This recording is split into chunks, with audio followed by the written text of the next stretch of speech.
Bonjour à toutes et bonjour à tous. Évolution intérieure, le grand mystère. Faire confiance à quelque chose qui nous est inconnu, avancer vers cet inconnu et faire confiance à ce grand mystère, ce grand secret qui est encore très bien gardé. Nous, les êtres humains qui sommes le grand tout, recevons par dose homéopathique un filet d'informations qui nous décrit les événements à venir. Il nous convient de savoir lire entre les lignes et de faire confiance aussi à nos ressentis intérieurs.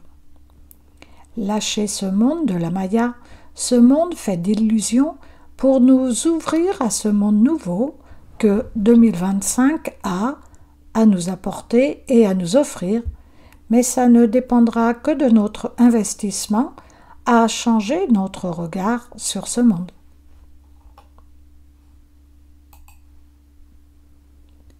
Le Seigneur est si miséricordieux, il guide et protège avec joie tous ceux qui s'en remettent à lui.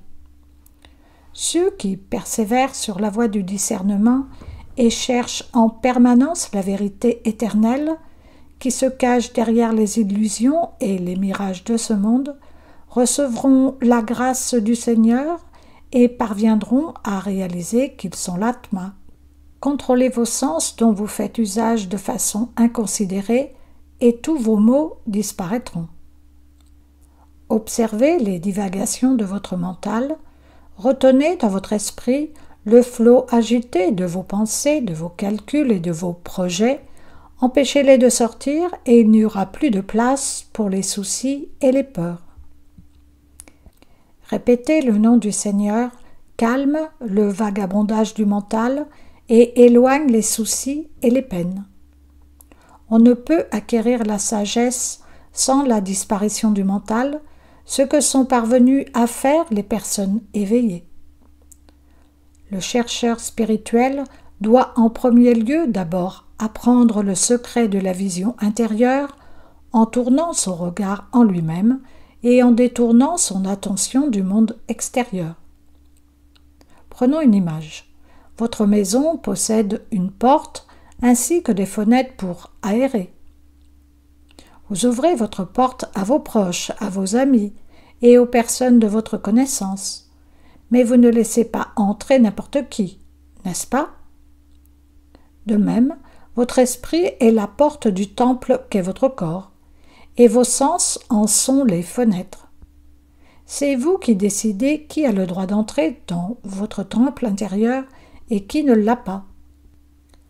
Malheureusement, de nos jours, peu de gens contrôlent l'accès à leur temple et beaucoup laissent entrer dans leur esprit toutes sortes de mauvaises pensées et de sentiments négatifs.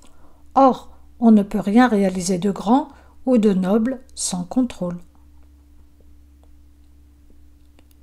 Tout en veillant à ne haïr personne, ne vous liez pas d'amitié avec le premier venu. Contrôlez d'abord s'il est droit et vertueux et veillez à limiter vos relations et vos contacts avec les autres. Si vous développez l'humilité et la bienveillance, vos défauts disparaîtront. Si vous vous mettez en colère lorsqu'on vous fait remarquer vos défauts, cela ne fera qu'aggraver les choses. Tournez toujours votre regard vers l'intérieur. Si vous laissez votre esprit musarder à l'extérieur, vous ne pourrez pas prendre conscience de vos défauts. L'orgueil empêche de regarder en soi et de s'examiner.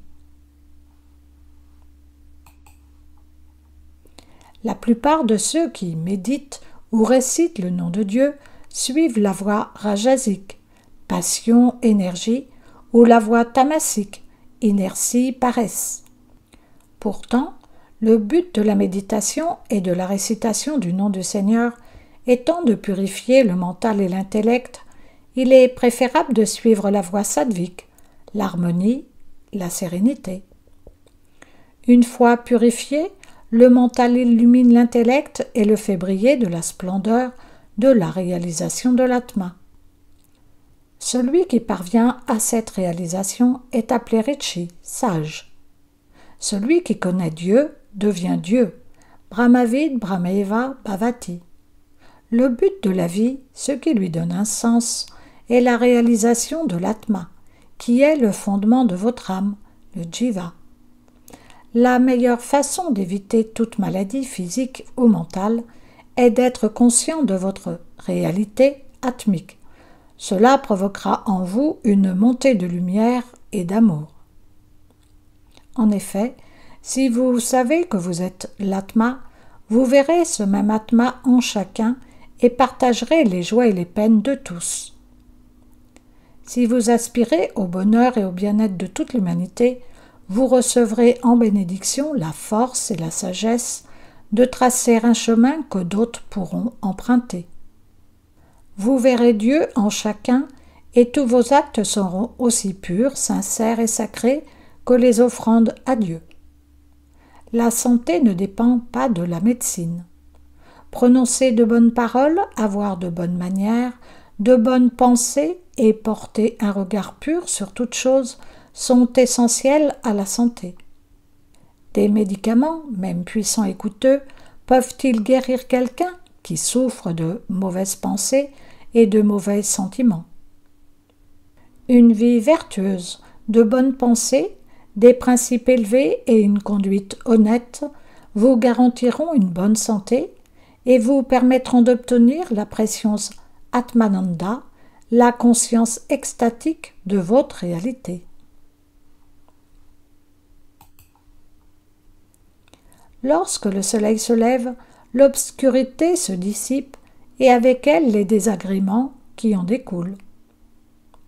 De même, lorsque l'on prend conscience de sa réalité atmique, l'asservissement disparaît et avec lui les souffrances qui en découlent. Si vous êtes continuellement conscient de la présence de l'Atma en chacun, vous agirez librement quoi que vous fassiez.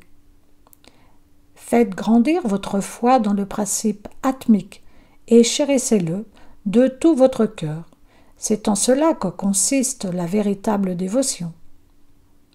L'Atma est votre seul et unique bien-aimé.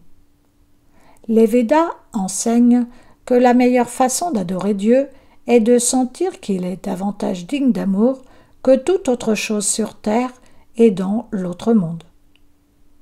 Ils n'enseignent pas la soumission à des règles et à des prescriptions strictes et rébarbatives et ne sont pas en prison où l'on est muré derrière des barreaux de la loi de cause à effet. Les Védas enseignent que l'unique est le maître, qui se trouve derrière toutes ces règles et prescriptions, qu'il est présent en tout, dans toutes les particules et dans tous les atomes, et que c'est lui qui régit les 5 éléments, l'eau, la terre, le feu, l'air et l'éther.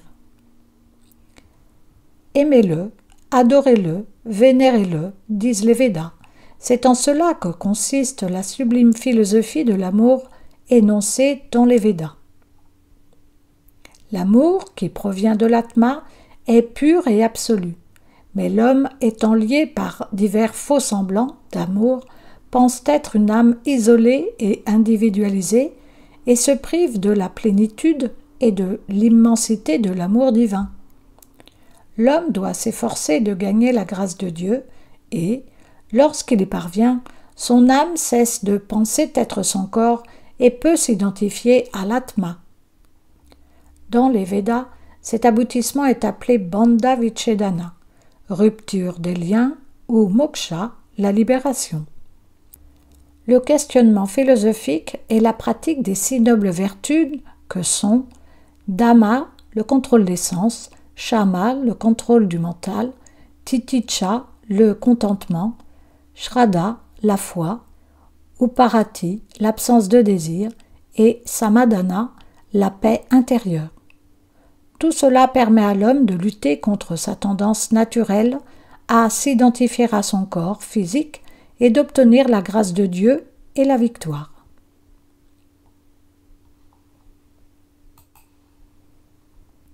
Ces pratiques purifient la conscience qui, lorsqu'elle devient propre comme un miroir, permet à l'Atma de s'y refléter distinctement.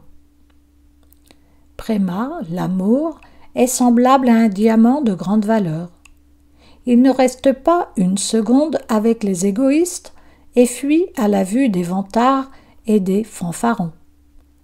L'amour est étranger aux personnes centrées sur elles-mêmes, vaniteuses ou prétentieuses.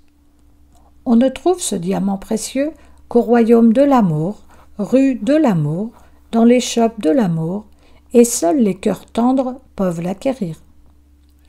Si l'amour imprègne le monde, pourquoi n'est-il pas facilement accessible, demandez-vous peut-être. L'amour à l'eau de rose, qui emplit le monde actuellement, n'a rien à voir avec Préma, le véritable amour qui n'a aucun lien avec le corps, l'essence et le mental. L'amour qui se rapporte à ces éléments n'est que de l'attachement. Seule une vie dans la conscience de l'Atma peut être remplie du véritable amour. Aussi, veillez à mener une vie spirituelle dégagée de l'emprise de vos sens, de votre corps et de votre mental. Seul l'amour Préma est le véritable amour.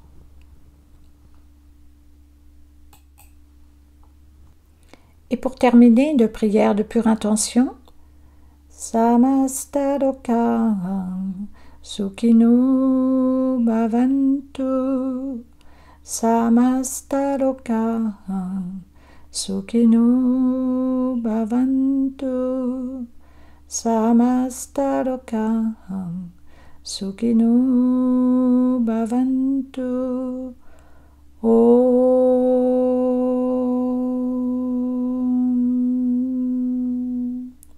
Shanti, Shanti, Shanti. Que tous les êtres de tous les mondes soient heureux. Paix, paix, paix. Merci à vous d'avoir pris le temps d'écouter cette vidéo. Je vous dis au revoir et namasté.